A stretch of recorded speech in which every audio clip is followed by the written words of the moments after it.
What is enough?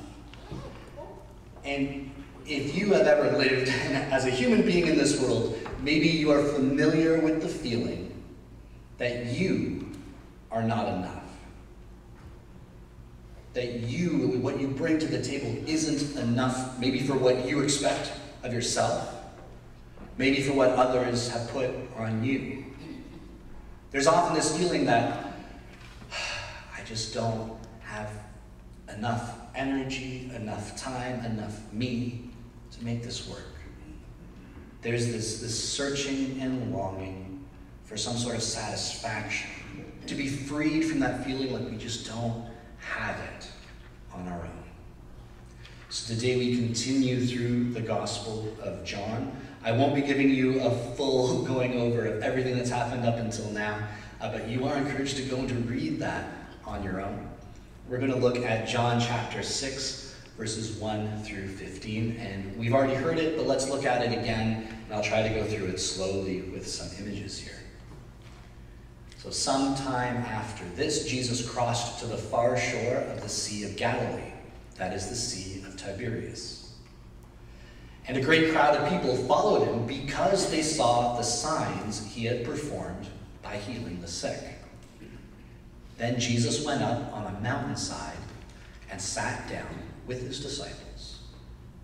The Jewish Passover festival was near. When Jesus looked up and saw a great crowd coming toward him, he said to Philip, "Where shall we buy bread for these people to eat?" He asked this only to test him, for he already had in mind what he was going to do.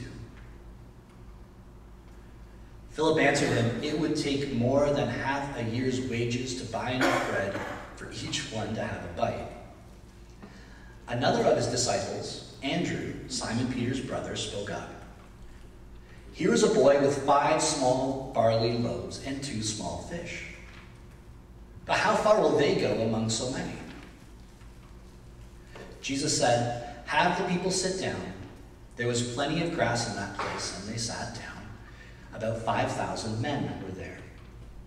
Jesus then took the loaves, gave thanks, and distributed to those who were seated as much as they wanted. He did the same with the fish. When they had all had enough to eat, he said to his disciples, "Gather the pieces that are left over, let nothing be wasted." So they gathered them and filled 12 baskets with the pieces of 5 barley loaves left over by those who had eaten. After the people saw the sign Jesus performed, they began to say, "Surely this is the prophet who is to come into our world." Jesus, knowing that they intended to come and make him king by force, withdrew again to the mountain by himself. Okay. Let's dig a little deeper for some of the details that are going on in this passage. So first we have this crowd. So Jesus has been in ministry long enough. He has been healing people, doing miraculous things that people more and more are now starting to follow him. He's drawing a huge crowd of people. And another little tidbit that we might miss, John says that it's the Passover festival at this time. So this will be the second time we've had a Passover festival in the Gospel of John. So we can see that there's been about a year since Jesus was in the temple turning over tables in John's version of the story. Jesus goes to a mountainside and sits down. This will go and bring up images for the first people reading this from John. The mountainside is where we hear this great message from God, as we see from Moses. So it implies some sort of additional power to Jesus' teaching, and that we see that Jesus is sitting down lets us know that he's about to teach. This is the teaching pose you go on, even though it doesn't say he's giving a sermon in this passage. We see that there's 5,000 men. Now, sometimes in our newer Bibles, if you've been reading the Bible long enough, you may remember when we saw the word man or men more often in the Bibles, and we've gone through and learned that we can translate some of these words in ways that includes all genders, right? So here we do see men show up because they're counting how many men. That means a lot of these men, maybe many of them, most of them are married. Their spouses are with them, their wives are with them, their children are with them. There's about 15,000 or more people, maybe 20,000 people. There's a gigantic amount of people. are here. And Jesus notes that, well, food is going to be a problem. Where they are meeting, there are only small towns in the countryside around them. Those towns would only have 2,000 to 3,000 people in the town. There is more people at this place gathering where Jesus is than in those little surrounding towns. So food is going to be a problem. Even if they were able to have enough money, even if they had enough money to buy the food, where would they even find it? And then we see Andrew and this boy. So Jesus says, what do we have? Go and find it. And this is a lot to ask of the disciples. We have to feed all these people. This is impossible, as we see Philip say. And Andrew kind of comes out as like, we're all supposed to find people with food. I found one person. It was this little boy. He's got 5 loaves and a couple fish. Did anyone else find anything? No. Very much like a child who hears, Jesus needs help, what food do you have? He says, I want to use what I have, use what I've got. I trust this is enough, right? The disciples wondering, what are we going to do? And then we end up, as Jesus serves people this bread, there's 12 baskets of bread left over. 12 is a very familiar number. This is the number of tribes in Israel. This is the number of disciples that Jesus has. This shows not just completeness, but it shows that there's an abundance afterwards for the disciples themselves. And the people recognize that this has been something miraculous. This giant crowd notices that this food has seemingly then come out of nowhere. And they get talking amongst themselves, and they want to make Jesus king by force. They're looking around and they're saying, there's a ton of people here. There's 5,000 men. We could go to Jerusalem and we could overthrow the king and put this prophet on the throne. So very quickly it goes from food to this mob mentality. Like, we could go and do this by force. And so Jesus sneaks away. See, the trouble that we have, much like the disciples experienced in this passage, that sometimes it feels like Jesus doesn't make sense. Go and feed all these people. Well, that's impossible. We don't even have enough money. Even if we had enough money, there's no food around. Love your enemies. That's impossible. That's impractical. Turn the other cheek. Go the extra mile. The first will be last. The last will be first.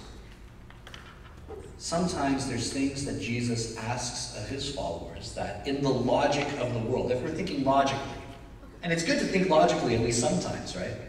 That's what it means to be an adult, to be able to think logically and plan things. But sometimes the way of Jesus has tension that pushes against our logic world plans, doesn't it?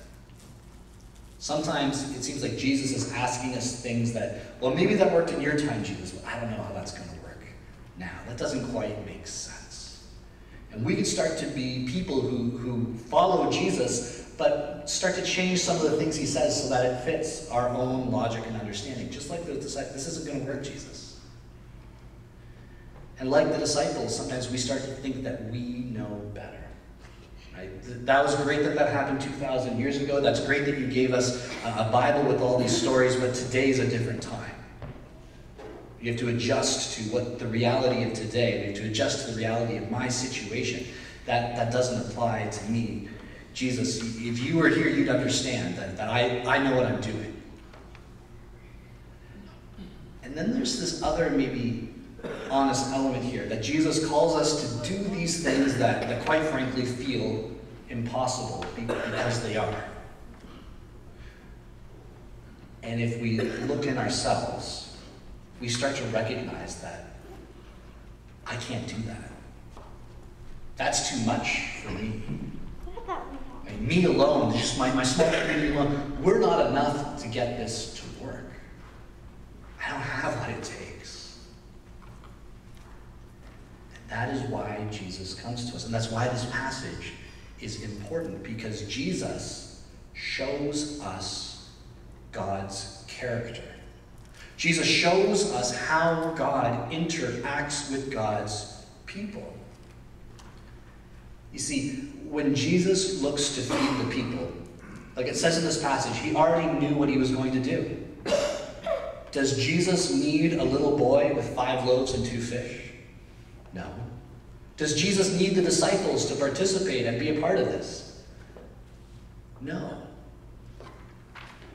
But what we see in Jesus is what we see in God all through the Old Testament since the beginning of time. That whenever God is looking to do something, God does that by partnering with God's people. That God is always looking to participate with his little ones, his children, in the same way that it would be much faster to do something if you don't include your children. If you've ever made cookies with someone who is half your height, you know this to be very true. It is much more difficult, and the cookies will not come out at least as sanitary as they would have without them. So why do we make cookies with kids? Why do we let them participate? Because there's joy in participating together. In the same way, that is how God looks to redeem creation. So in this story, we see right away, Jesus is looking for partners so they can participate and be a part of the solution and the joy and even this impossible reality.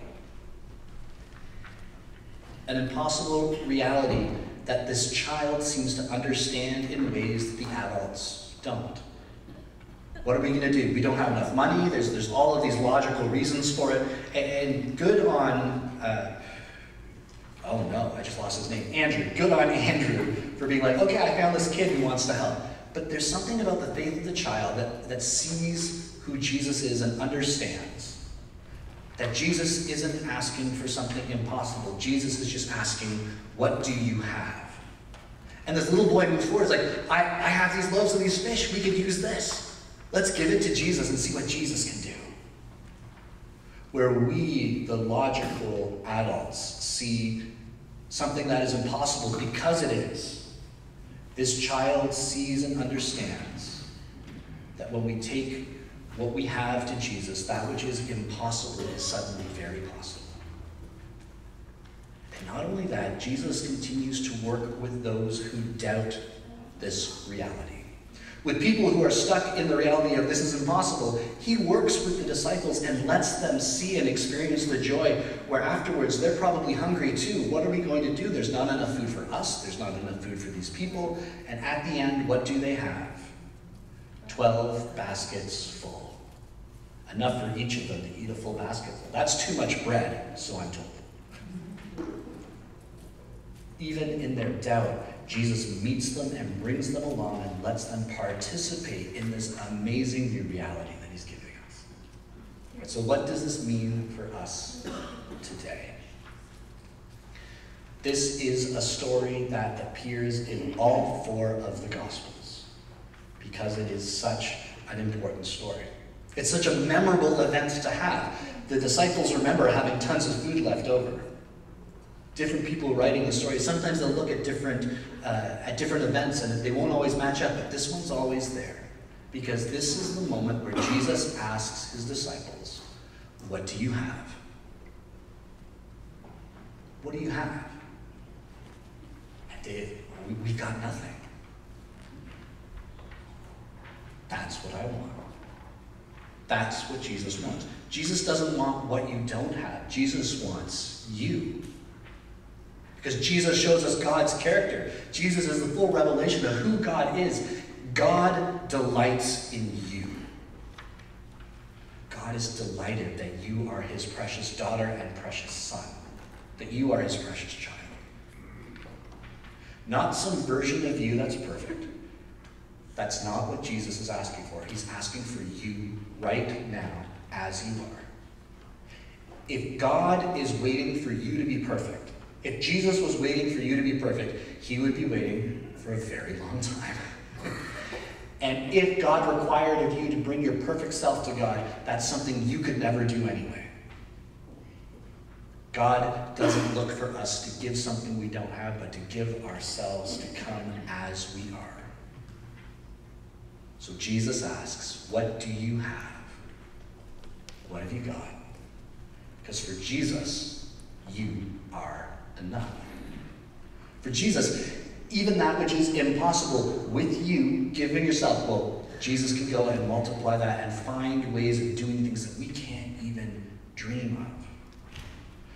We are not called to follow Jesus. We are not called to bring about God's kingdom by our own strength as if we could do that on our own. We're to bring that about by coming forward with all that we are all that we are not, all that we're lacking, and recognize that as we are, we're not enough, but we will come together to Jesus and let Jesus work with that, because that's something Jesus has always worked with. You see, for Jesus, you are the plan. For Jesus, you are the plan for making sure that your neighbors, the people you meet through the week, your family, your co-workers, anyone that you come up to, that they get to experience the love of God is you. You will be the only love of Jesus many people get to see. You will be the only pastor people will get to experience in their lives.